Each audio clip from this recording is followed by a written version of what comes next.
नमस्कार मंडळी. आज आपण एका अशा जबरदस्त घरगुती टॉनिकबद्दल बोलणार आहोत जे आपल्या बागेतल्या झाडांना एक नवीन ऊर्जा देऊ शकतं.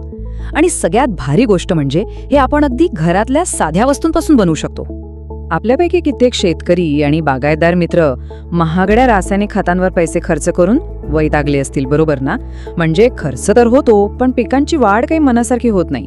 पण विचार करा, याच समस्येवरचा एक सोपा, स्वस्त आणि पूर्णपणे सेंद्रिय उपाय आपल्याच स्वयंपाकघरात दडलेला असेल तर?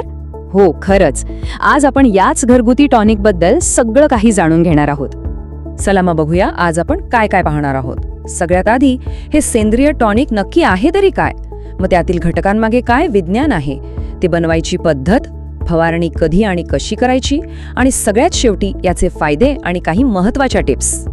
तर हे टॉनिक म्हणजे दुसरं तिसरं काही नसून वनस्पतींना लागणारी महत्त्वाची पोषक तत्व जसं की अमिनो ॲसिड, प्रथिनं आणि कॅल्शियम पुरवण्याचा एक नैसर्गिक मार्ग आहे. यांच्यामुळेच तर झाडांची वाढ एकदम जोमदार होते. आता प्रश्न पडला असेल की इतक्या साध्या मिश्रणात असं काय खास आहे? तर गंमत आहे ह्याच्या घटकांमध्ये. प्रत्येक घटक एक विशिष्ट आणि खूप महत्त्वाची वैज्ञानिक भूमिका बजावतो. सगळ्यात आधी बघूया अंडी. अंडी म्हणजे प्रथिनांचा खजिना, आणि वनस्पतींच्या पेशी, त्यांची पानं, खोड मजबूत बनवण्यासाठी प्रथिनं खूप गरजेची असतात. अमिनो ॲसिडसाठी लागणारे बिल्डिंग ब्लॉक्स इथूनच मिळतात. आता गूळ फक्त गोडव्यासाठी नाहीये बरं का. तो या मिश्रणातल्या सूक्ष्मजीवांसाठी म्हणजे आपल्या मित्रांसाठी ऊर्जेचं काम करतो. हे सूक्ष्मजीवच तर आंबवण्याची प्रक्रिया घडवून आणतात आणि पोषक तत्व झाडांना उपलब्ध करून देतात. आणि मग येतं ताक. ताकामध्ये लॅक्टोबॅसिलस नावाचे चांगले जीवाणू असतात. शिवाय ते कॅल्शियमचा उत्तम स्रोत आहे. आणि इतकंच नाही तर ते नैसर्गिक बुरशीनाशक म्हणूनही काम करतं. म्हणजे दुहेरी फायदा. आपण सारखं अमिनो ॲसिड म्हणतोय, पण ते म्हणजे नक्की काय? सोप्या भाषेत सांगायचं तर हे प्रथिनांचे मूळ घटक आहेत. झाडांना वाढीसाठी, तणावाचा सामना करण्यासाठी, म्हणजे अगदी ऊन पावसाला तोंड देण्यासाठी जी ऊर्जा लागते ती ह्या अमिनो ॲसिड्समधूनच मिळते. चला, आता थेअरी खूप झाली. आता प्रत्यक्ष कृतीकडे वळूया. हे टॉनिक बनवायचं कसं ते आता आपण टप्प्याटप्प्याने पाहूया. साहित्य अगदी साधं आहे, घरात सहज मिळणारं. आपल्याला लागतील 10 देशी अंडे, अर्धा किलो गूळ आणि 5 लिटर आंबट ताक. आणि हो, एक गोष्ट लक्षात ठेवा, भांडं प्लास्टिकचं किंवा मातीचंच घ्या. चुकूनही धातूचं भांडं वापरू नका.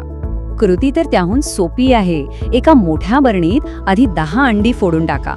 मग त्यात अर्धा किलो गुळाचा चुरा टाका. वरून 5 लिटर आंबट ताक ओता. आणि मग लाकडी काठीने हे सगळं मिश्रण चांगलं एकजीव होईपर्यंत ढवळा. बस, आता खरी गंमत सुरू होते. हे मिश्रण बनवून झालं की त्याला सावलीत ठेवायचं आणि पुढचे साधारण 10 ते 15 दिवस रोज सकाळी आणि संध्याकाळी एकदा त्याला ढवळायचं. हे खूप महत्वाचं आहे. 15 दिवसांनी आपलं शक्तिशाली टॉनिक वापरासाठी तयार होईल. बरं, टॉनिक तर तयार झालं, पण ते वापरायचं कसं? जास्तीत जास्त फायदा मिळवण्यासाठी त्याची फवारणी कधी आणि कशी करायची ते आता समजून घेऊ. एक सगळ्यात महत्त्वाची गोष्ट, फवारणी करायच्या आधी हे द्रावण एका सुती कापडातून गाळून घ्या. नाहीतर काय होतं, पंपाचं नोझल चोकअप होऊ शकतं आणि मग सगळी मेहनत वाया. आता प्रमाण किती घ्यायचं? तर नेहमीच्या 15 लिटरच्या पंपासाठी साधारण 500 ते 750 मिलीलिटर टॉनिक पुरेसं आहे. हे प्रमाण लक्षात ठेवा. आणखी एक महत्त्वाची गोष्ट म्हणजे वेळ. फवारणी नेहमी सकाळी 10च्या आत किंवा संध्याकाळी 5 नंतरच करा. भर दुपारी कडक उन्हात फवारणी केली तर पानं करपण्याची शक्यता असते. आता फवारणी करायची कधी? तर 2 मुख्य टप्प्यांवर. पहिली फवारणी झाडाला कळ्या यायला लागतात तेव्हा करा. यामुळे फुलांची संख्या वाढेल. आणि दुसरी फवारणी फळधारणा झाल्यावर करा. यामुळे फळांचा आकार आणि गुणवत्ता सुधारेल. तर ह्या सगळ्या मेहनतीचं फळ काय मिळणार?